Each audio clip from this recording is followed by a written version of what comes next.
ఎన్కౌంటర్లో మావోయిస్ట్ అగ్రనేత హిడ్మా హతమయ్యాడు. అల్లూరు జిల్లా మారేడుమిల్లి అడవుల్లో జరిగిన భారీ ఎన్కౌంటర్లో హిడ్మా చనిపోయాడు. ఎన్కౌంటర్లో హిడ్మా సహా 6 మావోయిస్టులు మృతి చెందారు. రంపచోడవరం ఏజెన్సీలోని మారేడుమిల్లి అడవుల్లో పోలీసులు కూంబింగ్ చేస్తుండగా ఎదురు కాల్పులు జరిగాయి. హిడ్మా సహా 6 మావోయిస్టులు మృతి చెందారు. ఇక దీనిపై మాట్లాడేందుకు ప్రస్తుతం హరగోపాల్ గారు ప్రొఫెసర్ మనకు అందుబాటులో ఉన్నారు. హరగోపాల్ గారు నమస్తే అండి. నమస్కారం. రైట్, ఈ వార్త చూస్తూ ఉన్నారు. హిడ్మా హతానికి సంబంధించి ఏం చెప్తారు? అంటే హిడ్మా విషయంలో మీడియా కూడా ఇంత ఆసక్తిగా చర్చ జరపడానికి ప్రధాన కారణము ఎందుకంటే అగ్రనాయకులు చనిపోయారు కదా. కొంత అగ్రనాయకులు వాళ్ళు సరెండర్ అయ్యారు.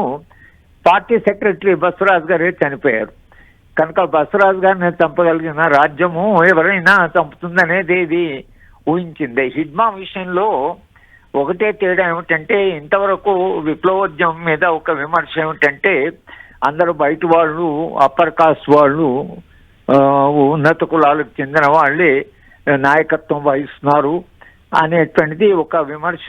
గత 50 ఏళ్ళుగా ఒక విమర్శ ఉంది. హిడ్మా ఆదివాసుల నుంచి ఎదిగినటువంటి వాడు, అట్టడుగు నుంచి ఆదివాసుల నుంచి ఎదిగిన వాడు, మిలిటరీ స్ట్రాటజీలో చాలా అందవేసిన వాడు అనేటువంటి ఆయన బయట ఆయనకు ఒక ఇమేజ్ ఉన్నది. అందుకని హిడ్మా విషయంలో చాలా కాలంగా రాజ్యం కూడా ఆయనను ఎలాగైనా అంతం చేయాలని పట్టుబట్టారు. కాబట్టి అమిత్ షా గారు చెప్తూనే ఉన్నారు. ఆయన ఇంకా 4-5 నెలలు ఉంది. ఆయన పెట్టుకున్న తనకు తాను ఆయన ఒక టార్గెట్ పెట్టుకున్నాడు, ముహూర్తం పెట్టుకుని ఆ ముహూర్తం లోపల మొత్తం ఉద్యమాన్ని అణచివేస్తా అంటున్నాడు. రాజ్యానికి ఇప్పుడు నుండే బలం వలన అలాగే ఉండే సాంకేతిక పరిజ్ఞానం వలన, ఇజ్రాయెల్ నుంచి వచ్చిన సాంకేతిక పరిజ్ఞానం ఉంది. తర్వాత రాజ్యము ఏ చట్టము, తర్వాత ఏ రాజ్యాంగము ఏది లేకుండా వాటిని పక్కకు పెట్టేసి ఈ రాజ్యము ఎవరి ప్రాణాన్నైనా చట్ట ప్రకారమే కానీ చట్టానికి కట్టింది. ఇప్పుడు ఆమె బంగ్లాదేశ్ అధ్యక్షురాల మీద ఆమె ఇప్పుడు మన దేశంలో ఉంటే అక్కడ కోర్టు ఆమె ఎక్స్ట్రా జ్యుడిషియల్ కిల్లింగ్ చేసింది, చాలా మంది చంపింది, ఆమె మీద చాలా పెట్టి ఆమెకు ఉరి శిక్షణ వేశారు. ఎక్స్ట్రా జ్యుడిషియల్ కిల్లింగ్స్ అనేటువంటివి ఇవి జరుగుతూనే ఉన్నాయి. హిడ్మా విషయంలో సర్టన్లీ అదేంటంటే ఉద్యమానికి అది పెద్ద నష్టము. మొత్తంగా ఉద్యమము ఇంకా బాగా వెనుకబడిపోయింది. ఉద్యమం పూర్తిగా అణచివేసే దిశలో రాజ్యము చాలా సక్సెస్ఫుల్ గా చాలా ముందుకు వెళ్తుంది అనేది హిడ్మా మరణంతో అది మనకు రుజువైంది. అమిత్ షా గారు పెట్టుకున్నటువంటి టార్గెట్ ను దాదాపు ఆయన పెట్టుకున్న లక్ష్యానికి దగ్గరగానే ఉన్నట్లుగా ఇప్పుడు కనిపిస్తుంది. అంటే నెక్స్ట్ మావోయిస్ట్ స్టెప్స్ ఏ రకంగా ఉండే అవకాశాలు ఉన్నాయంటారు? అంటే వరుసగా ఎన్కౌంటర్ లో చూస్తూ ఉన్న మావోయిస్ట్ అగ్రనేతలు ఒక్కొక్కరుగా ప్రాణాలు కోల్పోతున్న సిచ్యువేషన్ చూస్తూ ఉన్నాం. తదుపరి భవిష్యత్ కార్యాచరణ అంటామా, లేదంటే నెక్స్ట్ స్టెప్స్ ఏ రకంగా ఉండబోతున్నాయని మనం చెప్పొచ్చు అంటారు? అంటే ఒక్కట్లేండి, ఇప్పుడు నక్సల్బరీ ఉద్యమం ప్రారంభమైన చోట 5-6 నెలల్లో అది అణచివేశారు. శ్రీకాకుళంలో ఉద్యమం వస్తే శ్రీకాకుళంలో అణచివేశారు. తర్వాత తెలంగాణలో ఉద్యమం చాలా వెనుకబడి అది దాదాపు ఇక్కడ ఉద్యమం చాలా లో స్థాయిలో ఉంది. ప్రపంచంలో చాలా ఉద్యమాలు వస్తున్నాయి, అవి అణచివేతపడతాయి, మళ్ళీ వస్తుంటాయి. నేను అనుకోవడం ఏంటంటే ఇప్పుడు ఈ ఉద్యమము బహుశా ఈ ఉద్యమం ఒక రకమైన కీలక దశకు చేరుకుంది.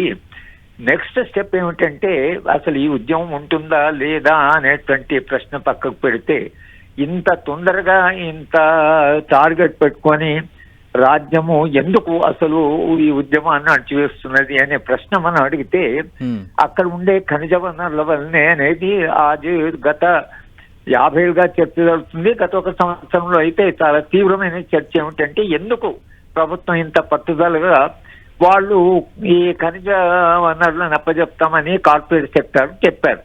ఇప్పుడు ఈ ఉద్యమం వెనుకబాటు పోయిన తర్వాత జరగబోయేది విపరీతమైన ఖనిజ వనరుల యొక్క దోపిడీ నుండి ఖనిజ వనరులను తోడలు పెడతారు. అది అదాని అంబానీ. అప్పుడు ఆదివాసులు ఏం చేస్తారండి? నేను ఇది నక్సల్ ఉద్యమంగా చూడకూడదు, అన్ని ఆదివాసీ ఉద్యమాలుగానే ఒక 200 ఏళ్ళ ఆదివాసీ ఉద్యమం కొనసాగింపుగా చూడాలి.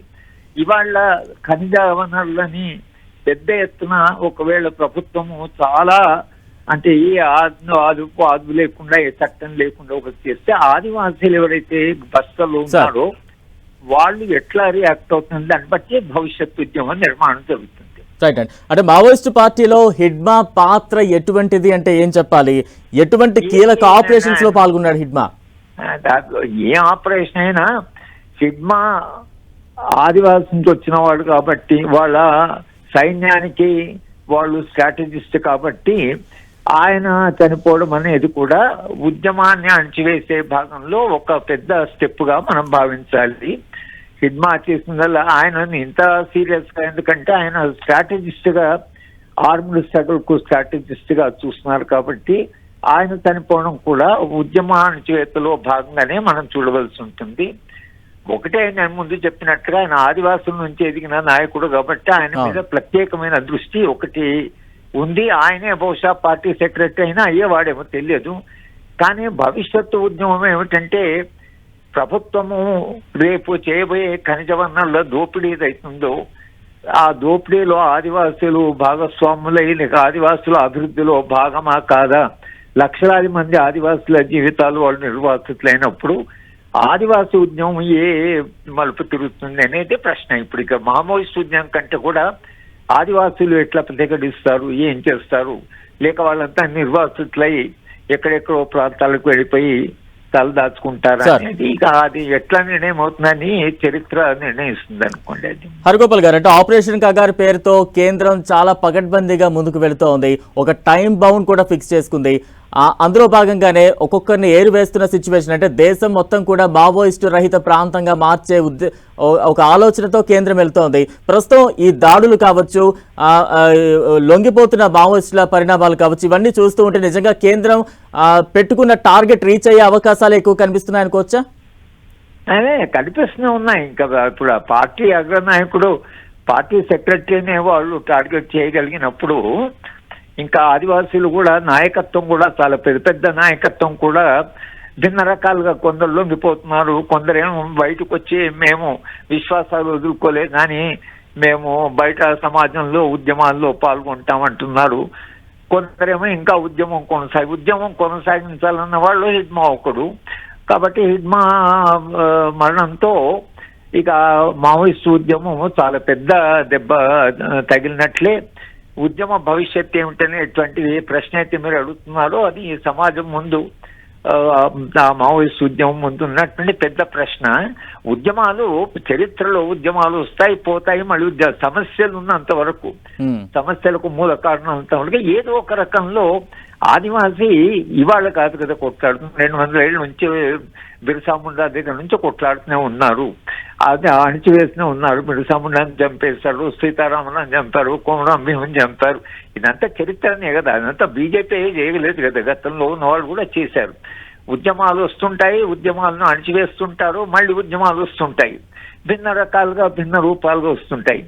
ఇప్పుడు ప్రపంచవ్యాప్తంగా ఖనిజాలకు వ్యతిరేకంగా, ఖనిజాల దోపిడీకి వ్యతిరేకంగా ఉద్యమాలు జరుగుతున్నాయి. లాటిన్ అమెరికాలో కూడా చాలా ఉద్యమాలు జరిగాయి. ఇక్కడ ఇవాళ మన ఖనిజాలని ఏ ఆది లేకుండా, ఏ చట్టం లేకుండా, ఏ పని లేదు, 2 లక్షల చట్టం కూలగొట్టి అక్కడ ఆదివాసులు ఎవరైతే అడవి మీద ఆధారపడ్డారో ఆదివాసుల భవిష్యత్ ఏమిటి, ఆదివాసులు దీన్ని ప్రతిఘటిస్తారా లేక ఆదివాసుల జీవితం అస్తవ్యస్తం అవుతుందా అనేది చరిత్రలో మనం చూడవలసిన అంశం. అది రైట్. అంటే ఎన్కౌంటర్ లో హిడ్మా హతం ద్వారా ఎటువంటి ఒక మెసేజ్ దేశవ్యాప్తంగా కావచ్చు, ముఖ్యంగా మావోయిస్టు పార్టీకి వెళ్లే అవకాశాలు ఉన్నాయంటారు? ఏం లేదు, రాజ్యము ఇవాళ చాలా గెలుపు ప్రాంతం ఉంది. రాజ్యం అయితే ఇవాళ ఉద్యమాన్ని అణచివేసేటువంటి ఏదైతే లక్ష్యం పెట్టుకున్నారో ఆ లక్ష్యాన్ని సాధించేది స్పష్టంగా మనకు కనిపిస్తూనే ఉంది. కానీ ఆదివాసీలను ఏం చేస్తారనేది ప్రశ్న. ఉద్యమాన్ని అణచివేయచ్చు కానీ అక్కడున్న ఆదివాసీల జీవితం ఏమిటి, వాళ్ళ భవిష్యత్తు ఏమిటి? మాలాంటి వాళ్ళు ఎప్పుడు అది ఆదివాసుల భవిష్యత్తు, అక్కడ వాళ్ళ అభివృద్ధి, తర్వాత అక్కడ వనరులు చూసాం కానీ కేవలం మావోయిస్ట్ ఉద్యమాన్నే కాదు. అది మావోయిస్ట్ ఉద్యమం ఆ సమస్యలు ఉన్నందుకు ఉన్నది, సమస్యలు ఉన్నాయి, ఉద్యమం పోయింది, ఆదివాసులు ఏం చేస్తారనేటువంటి మనం చూడాలి. రైట్. థ్యాంక్ యూ హరిగోపాల్ గారు.